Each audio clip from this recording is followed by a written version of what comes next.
بسم اللہ الرحمن الرحیم۔ مسجد اللہ کا گھر ہے۔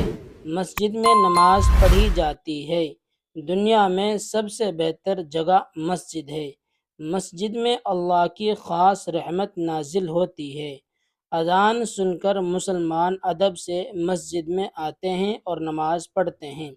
مسجد میں نماز پڑھنے سے ثواب زیادہ ملتا ہے۔ مسجد میں جانے کے لیے پہلے دایاں پیر اندر رکھو اور جب نکلو تو پہلے بایاں پیر باہر نکالو۔ مسجد کا دل سے احترام کرو۔ مسجد کو خوب پاک صاف رکھو۔ اللہ پاک ہے، وہ پاکی کو پسند کرتا ہے۔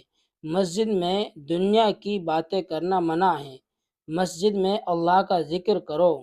مسجد میں قرآن مجید پڑھو۔ جب مسجد میں جاؤ تو وہاں کے امام صاحب سے ملاقات کرو اور ان سے دین کی کوئی بات بھی سیکھ لیا کرو۔